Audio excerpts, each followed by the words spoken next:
Moving an online or virtual business offshore for tax reduction and greater mobility, well, there's a lot of work to do, but it's relatively straightforward on the surface.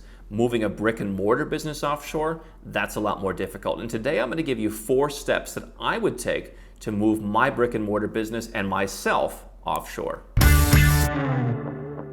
So we recently got a comment that said it sounds like the nomad lifestyle is just for people who own online businesses and are multi-millionaires. What about people who own a business in their home country that is a brick and mortar business? What about businesses generating $500,000 in yearly revenue? Is there anything that they can do to take advantage of some of these nomad lifestyle and tax advantages?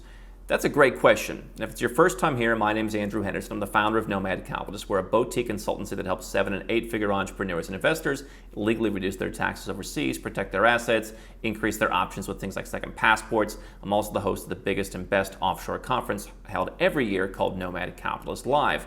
And we work with high earners, people with high net worths, because there's so much to help. And because it is, as much as it is easy to move an online business offshore, it's also not easy. Everything's easy and nothing's easy. And we help them navigate very complicated processes with a multi-jurisdictional approach. They don't have to go and hire 8 different attorneys and 8 different accountants. But anybody can do this. It's just a matter of understanding what steps to take. And so for me, before you even think of what steps to take, you want to understand the reasons to move, because this person mentioned nomad lifestyle and nomad tax advantages. You can move overseas purely for lifestyle benefits. That could be social, it could be weather, it could be adventure, it could be better schools, it could be maybe you've got a health condition that is better in a certain climate, or you want to be near a certain hospital, you want sort of an alternative care. I mean, there's so many potential lifestyle benefits out there. As costs increasingly rise, and if you're making $500,000 a year, you think, hey, that's a great income, but you're still probably seeing a pinch from inflation, both in your business and in your everyday life. Go somewhere where the cost of living is less. Okay, that can give you more money to reinvest in your business potentially. Even if you're not reducing taxes on the business overseas, if you personally as the owner reduce your cost of living, that's more money to put back and reinvest in the business, have a leg up in the competition. And then on top of that, there's tax benefits. Now, if I'm moving overseas, hey, why not get the tax benefits? And little known facts that I've told you occasionally, my initial interest in moving overseas many, many, many years ago was for lifestyle reasons. Was to build my network, because I almost felt like I was missing out on all this stuff happening. Mostly my focus back then was on Asia.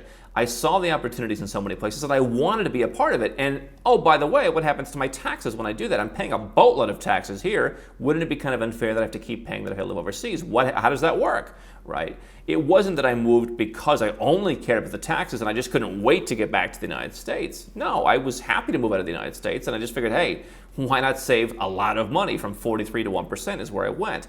And so you can move overseas and take advantage only of the lifestyle, only of the cost of living. And again, that can have some kind of positive financial effect on a brick and mortar business. Okay, you can keep a high tax business overseas, just as I could be living in a very tax-friendly lifestyle and choose to incorporate in Finland or choose to incorporate in Australia. I wouldn't, and I haven't, because it just would be stupid, right? If you're already living a very tax-free lifestyle by default, you want to set up in the UAE, in Hong Kong, in the Cayman Islands, and any of other tax-friendly jurisdictions. You want to have a robust structure that helps you accomplish your goals. But you don't have to reduce your taxes just because you're going overseas. And by the way, as a company like Nomad Capitalist becomes more complex, we have different parts of the structure. We have parts of our structure that aren't exactly the most tax-friendly countries, but we still manage to run a very small part of our business through that particular structure to where the overall tax rate is still around 1%. And so let me go through my 4 steps of what I would accomplish, given all that, if I run a brick and mortar business to move overseas. The first thing I would do is I would figure out what can I offshore just to get myself started and moving in the right direction. So if you have an in-house finance team, or if you have someone who's part-time, but you could use more work and you're just kind of using the part-time because it's the most affordable, why not go overseas and hire someone that's full-time, put them on the payroll. By the way, that could potentially get you as little as 1 employee, could get you a residence permit in some countries in, let's say, Eastern Europe, potentially some countries in South America. But go and hire someone, maybe as a freelancer, maybe it's someone who's on a proper payroll, and get that going. If you have a website, if you have social media, whatever it is you can put offshore, do that. Right? If you're going to be hiring new people to do certain tasks, take phone calls, send emails, do data, whatever. Look at putting that person overseas. That could be in the future part of a greater tax plan where you've got different parts of your company, different places. But for now, you're just kind of setting the tone. Again, you probably can lower your costs by doing that. You're setting yourself up potentially, depending on how you structure things, some kind of future tax savings. Maybe there's a residence permit in you, but you're just kind of getting things going. You're dipping your toe in, and you're going to start to see that the offshore world isn't so scary. Second, I would think how I could expand my brick and mortar business to where it could be more online, it could be more virtual. And I'll give you an example of someone that we helped a couple years ago. They had a couple of different retail locations that contributed about 25% of their sales. And they had an online business that contributed about 75% of that sales. And I don't remember all the details, but basically the deal was the stores were a warehouse effectively, or at least one of the stores was a warehouse for the online presence. And so, hey, we already have these retail shops. It was basically the 80-20 rule, right? I mean, they were making most of their money and most of their profit from the online enterprise. But they said, okay, hey, we're already keeping warehouse. I got these guys, I'm loyal to them. Like, let's just, have them, running the shop. We make some extra money. We fulfill product from there. And the idea was you could eventually, when the owner was to move overseas, separate that and say, okay, we'll pay full boat tax on this 25%. And this is not me giving you tax advice, let's be clear. But let's move the online business offshore. Let's have those two businesses work together at some part of third-party valuation in terms of how an online business that operates from overseas can coordinate with a company in the U.S. And that became very difficult. And we really had to use proper professionals to make sure that everything worked out there. Not giving you tax advice, let me be very clear. But if you can start to build an online component and a physical component, those could potentially be separated. And from a personal perspective, you're going to be more likely to leave if you know that a good chunk of the revenue is coming from this online component, this virtual part, where you don't have to be there necessarily managing people every day. And so you're seeing that right now where a lot of online companies are actually, like Casper Mattress, for example. It was a big story I saw recently about how a good chunk in their fastest growing sales channel is actually retail, the very thing they were trying to get people away from in the first place, selling mattresses online. Now they're in retail, which is where people bought mattresses in the first place. If you can flip that model and you can basically say, I'm going to take my brick and mortar retail presence and move that to where it's more online. By the way, you say, oh, I run a restaurant. I've been reading about the concept of ghost kitchens, for example, where you're basically contracting out the restaurant work and now you're basically running this kind of virtual business because you're using these ghost kitchens to produce a product. A lot of restaurant chains are doing that. So I think any industry that you're in, you can start to build more of an online component that's driven by online sales, website, app, whatever it may be, and kind of shrink the part of the portfolio that's actually the brick and mortar one, both on a personal level that you feel more comfortable to go overseas, since if you're not in the ghost kitchen or if you're not in the warehouse managing it day to day anyway for the online part, but also then you can again start to separate it and say, okay, what part of this business is being done offshore and what part's being done onshore? Because again, if I run a business that's on if I were just to open up a retail shop or a restaurant in Canada, just a pure play brick and mortar, I'm going to pay Canadian tax on that company. I mean, I pay Canadian tax and everything else in my life, but that company is going to be fully taxed. And so how do I start to distance myself to where the entire operation, at least the brains, aren't all in Canada, or you fill in the blank of the name of the country?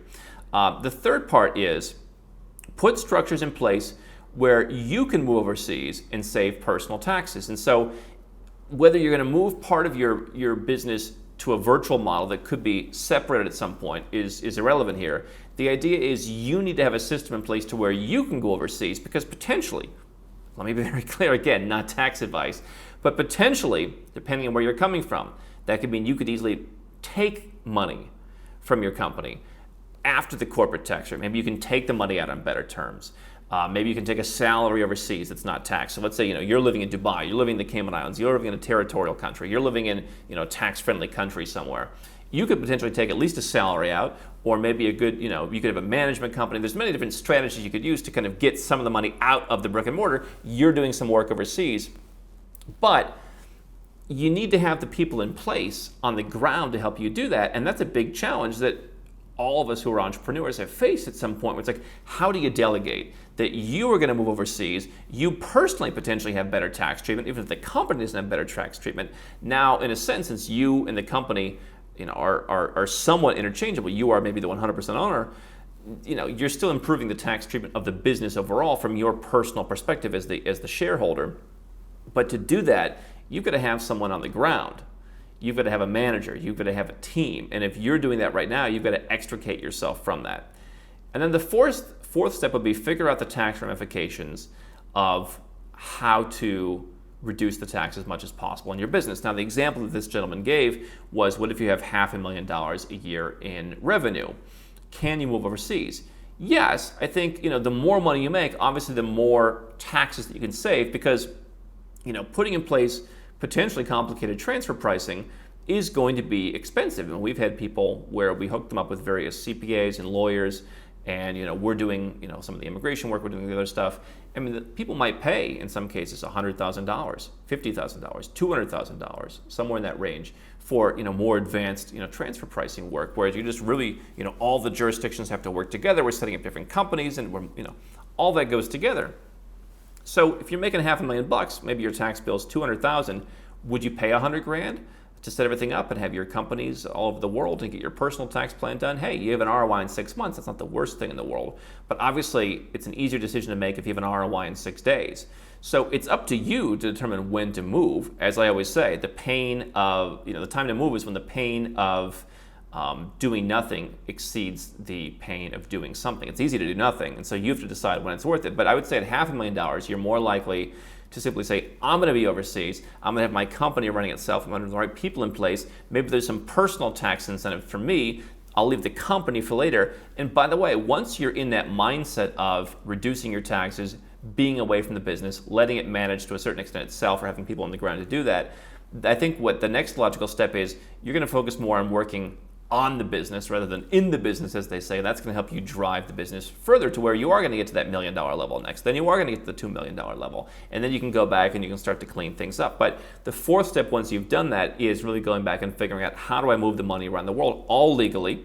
I'm not your tax advisor, but here at Nomad Capitalist, we do coordinate between all the different advisors and all the different jurisdictions, to where you need a lawyer, you need a CPA to create this entire structure. We can connect you with that and make sure it works well for where you're going. So if you're going to the UAE, obviously what you're doing in the US or Canada or Australia or Germany has to work with the UAE as well. And you've got to know that the UAE is the right jurisdiction, and you've got to figure out, where are you going to live? Where's your new company going to live? How is money moving? Is there a management company?